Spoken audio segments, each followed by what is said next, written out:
Hello, everyone. This is the last day of the February edition of our discussions on various topics. And remember that the month of February we are discussing strategic positioning. Like I said, this second day of March is the conclusion of the February edition of those topics. For the month of January, we did visibility. We did visibility in January. February, we are doing strategic positioning for business owners and entrepreneurs. So today is the concluding part of this discussion on being positioning yourself well. And one thing you should realize in terms of positioning yourself well is to keep the way you look, the way you dress, the way you speak. We're going to discuss on those other ones much later in a more broader perspective. But for today, it's just centered on positioning yourself in such a way that you will get the right clientele or the right clientele base. So there's a saying that you'll be addressed the way you are dressed. Excuse me. You'll be addressed the way you are dressed. And just, of course, especially in Nigeria, or in some parts of the world,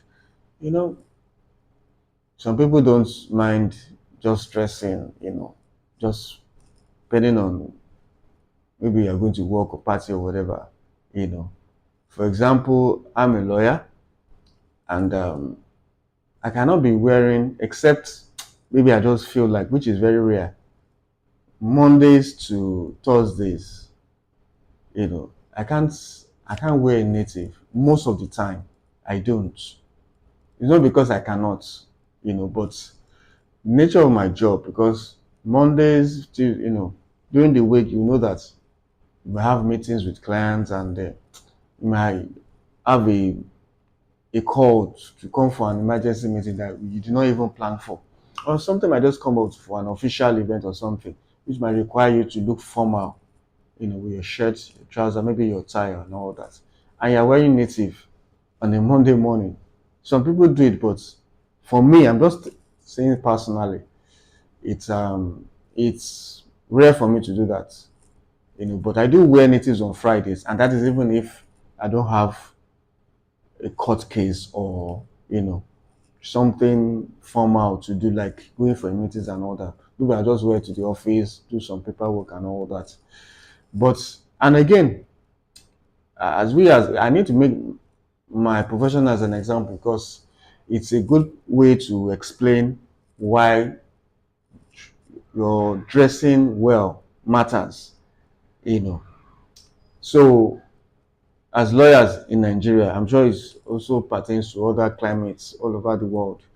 The way we dress in courts is different. You understand? For example, in the magistrate courts now, there's you have to wear like your shirt, and the colors are being stated clearly. The shade of blue, it's not this elaborate blue, light blue, black, gray, those are the colors: black, blue, gray. Those are the kind of colors, and even the shades. It has to be something sober, not flashy. You understand? There are some shades you cannot even wear to the magistrate courts in Nigeria, and of course you'll be in your tie. And of course, the color of your tie too matters. It has to either be black or gray, or maybe light blue. You don't just wear a multicolored tie or multicolored shirt. The magistrate will not allow you. What you will say that I have not seen you. You are there physically. You are there physically in court, but it's as if you are not there, because it will be recorded that you appeared in court because you did not dress well. just referring to lawyers who, those some of them that don't comply with the rules, and in of course the High Court, the Federal High Court, where our court shirt, we have a unique court shirt and the suit, and of course your wig and your gown, and you have to be clean and neat, you know, all these things, they ooze out something. You are passing a message across. You don't have to be, you know, dressed. Let me just finish on the legal profession. So you look very neat, if you're wearing a shirt that is, you know, that's for lawyers. We just need to be neat and clean so that, the clients can say, okay, this person is able to handle my job well. But generally speaking, because if you don't dress well in court too, the judge will not even answer you. The judge will ask you to sit down or maybe leave the court because you are not properly dressed. So in other professions too, I'm sure there are dress codes. I know doctors, they have dress codes, you know. And I know there's this something oath. I can't remember the name now. That they sign to make sure that they keep some information discreet. And it's same for lawyers too, but is that we don't sign any. We just know that we need to keep some information of our clients discreet. That's just a normal thing to do. But back to our discussion on dressing, you need to appear the way you want to be respected or addressed. Like they say, respect is earned, it's not forced. If, for example, now, assuming I'm not a lawyer, I always tell myself that, assuming I'm not a lawyer, right? Assuming I'm not a lawyer, and I see, and I need the services of a lawyer, right? And I see one that is not properly dressed or whatever, or maybe another profession, maybe somebody, another profession, maybe a financial expert, or maybe some other profession that I need their services, and I see that person dressed shabbily, or maybe hair not combed, hair not brushed, shirts dirty, sweat all over the place. Even though the person is brilliant, even though the person delivers results, even though the person, has a track record of delivering of results, I will not. My first instinct is to say, this person is not looking to attract. It's not, I might not even be able to move near the person or start a conversation with that person because of the way the person is dressed. Fine, you might say it doesn't matter. It matters, especially if you are the kind of person, business owner, that wants to get premium clients or clients that will pay you well, and you cannot be out there looking haggard or looking unkept or looking as if life has happened. Life happens to everybody. You just have a way of managing the whole thing, right?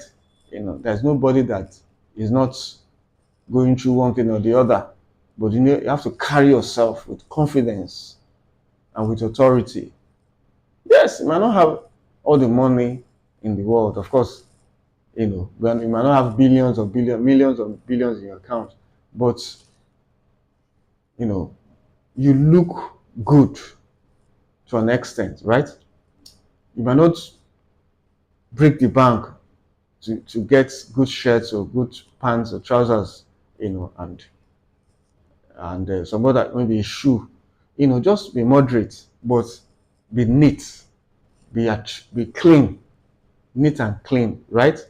Because so if you're somewhere now, maybe you're in a taxi or a cab, and you might be having a conversation with someone. You never know, the person might be a potential client, and from your discussions, I say, it might just be, it might not tell you, but you're already assessing you. And I think I read somewhere that many people, the first thing they look when you appear is your shoe.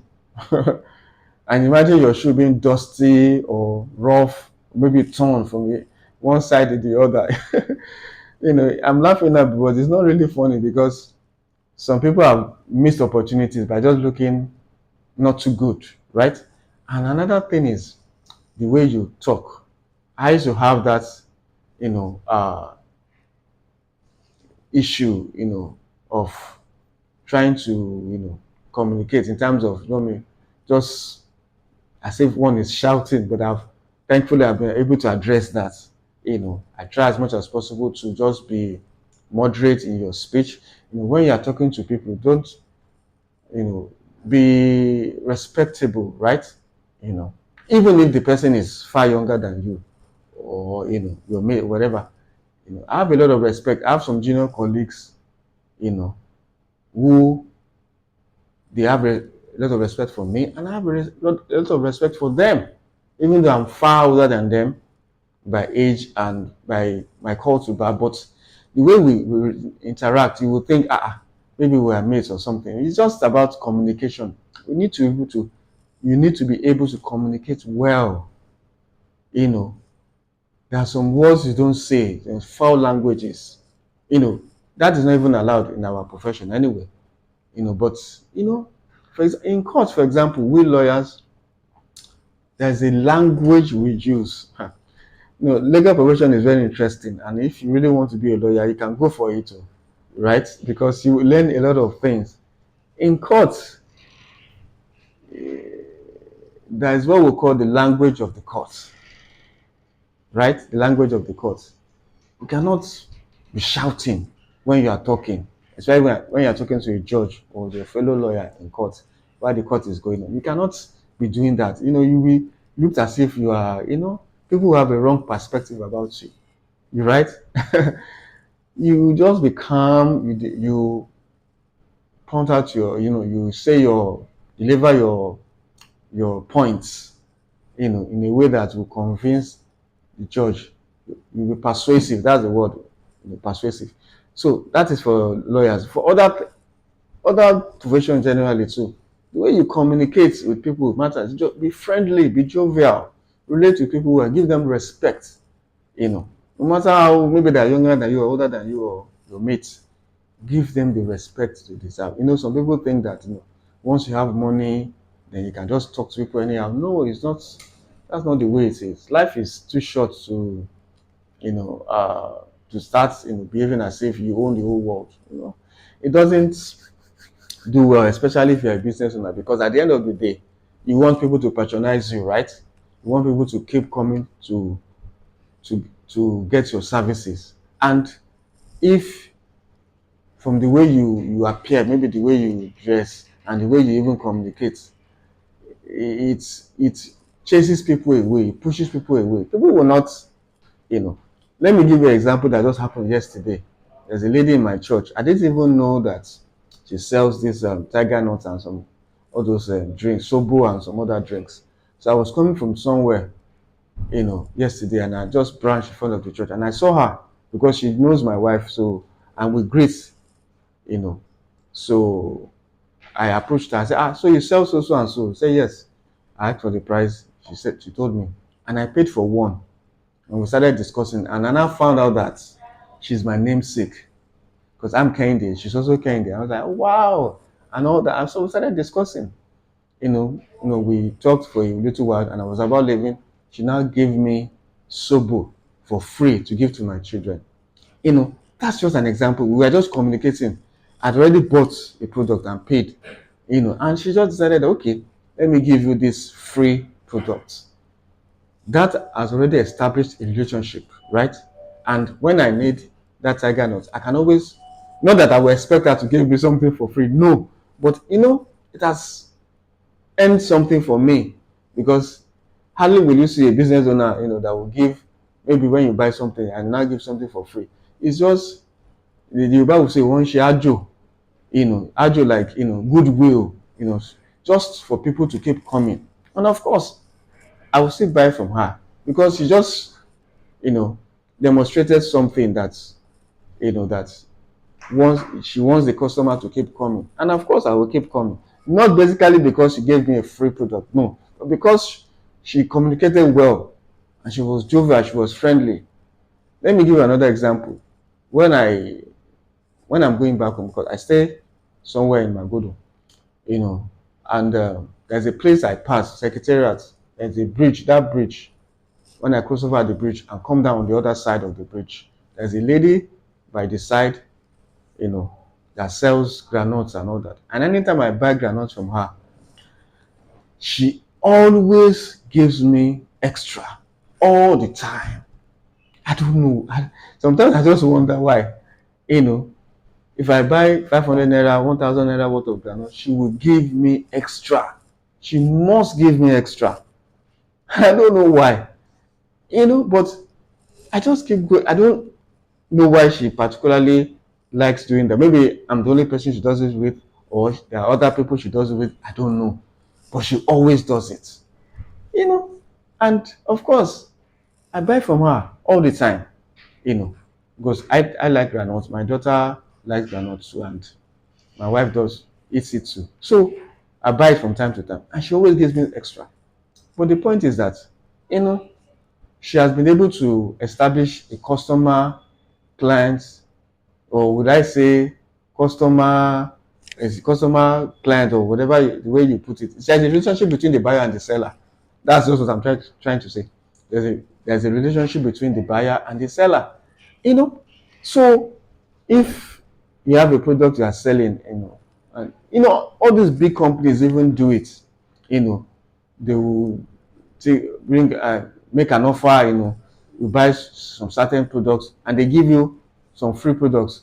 It's all way of bringing asking the customer to come back again and patronize them.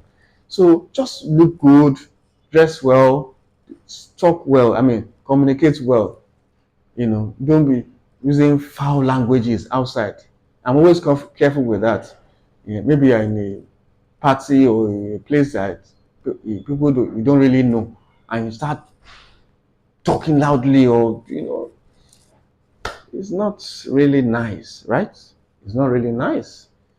Just communicate well without looking at, because perspective, that is what drives business. Oh, that's what drives business. Perspective.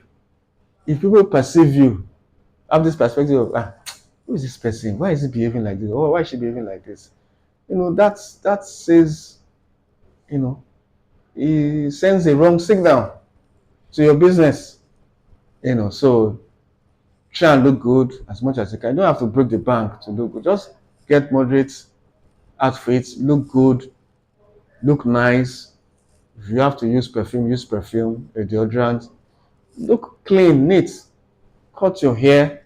If you're a guy, look clean. If you're a lady, make your hair. I know ladies spend a lot of money on their hair. Wow, that's the. But the point is just that just look good. Don't break the bank. Don't overstretch yourself.